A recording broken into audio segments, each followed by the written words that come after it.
प्रश्न नंबर 3। देखो प्रश्न नंबर 3। अब देखो प्रश्न नंबर 3 क्या है? अलैंगिक जनन की विभिन्न पद्धतियां समझाइए।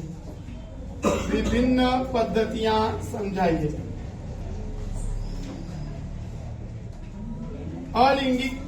अलैंगिक जनन की विभिन्न पद्धतियों के नाम लिखिए। और आपको पूछा है कि अमीबा में द्विखंडन समझाइए। अमीबा में द्विखंडन समझाइए। तो देखो यहाँ पर सबसे पहले हम लिखेंगे कि अलैंगिक जनन की विभिन्न पद्धतियों के बारे में।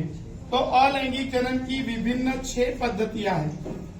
ऐसे हमारी किताब में 5 दी है, पर हम 6 पढ़ेंगे। नंबर 1 विखंडन, नंबर 2 खंडन, और नंबर 3 आता है हमारा क्या? तो नंबर 3 आता है मुकुलन, और नंबर 4 पुनरुद्भवन, जिसको हम पुनर्जनन भी कहते हैं। और 5वां आता है कायिक प्रवर्धन, और 6ठा आता है बीजाणु समासंग। अब इसमें से हमको अमीबा में द्विखंडन समझाना है। तो याद रखने का कि अमीबा में द्विखंडन यानी क्या? तो एक कोशिकीय सजीव है। एक कोशिकीय सजीव समविभाजन द्वारा दो एक कोशिकीय सजीव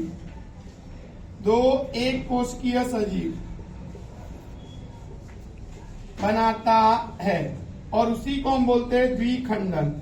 एक कोशिकीय सजीव समविभाजन द्वारा दो एक कोशिकीय सजीव बनाता है, उसको बोलते हैं हम द्विखंडन।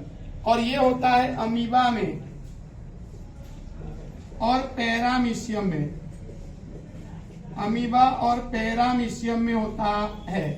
अब अमीबा में हमको समझाना है द्विखंडन। तो अमीबा में क्या होता है कि सबसे पहले ये अमीबा है, एक कोशिकीय सजीव है। अमीबा में सबसे पहले क्या होता है कि खांच का निर्माण होता है, यानी सबसे पहले अमीबा में खांच बनती है। अमीबा में सबसे पहले खांच का निर्माण होता है, फिर उसके कोशिका द्रव्य और कोशिका केंद्रक का समविभाजन होता है।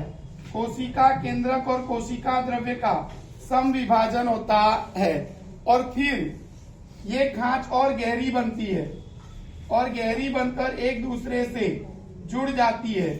फिर दोनों बाल अमीबा इस खांच में से एक दूसरे से अलग हो जाते हैं, और अलग होकर स्वतंत्र रूप से अपना जीवन व्यतीत करते हैं। और इस प्रकार से एक कोशिकीय सजीव में से दो एक कोशिकीय सजीव बनता है, और उसको बोलते हैं द्विखंडन। यानी कि एक अमीबा में से 2 अमीबा बनता है, और उसको हम बोलते हैं द्विखंडन। तो इस प्रकार से अमीबा में द्विखंडन होता है।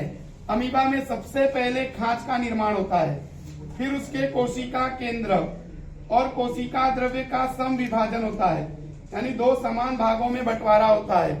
फिर ये खांच गहरी बनकर एक दूसरे से जुड़ जाती है, और दोनों बाल अमीबा इस खांच में से एक दूसरे से अलग होकर स्वतंत्र रूप से अपना जीवन व्यतीत करते हैं। और इस प्रकार से एक कोशिकीय सजीव यानी एक अमीबा में से 2 एक कोशिकीय सजीव यानी 2 अमीबा बनते हैं, और इसको हम बोलते हैं द्विखंडन। तो इस प्रकार से अमीबा में द्विखंडन होता है।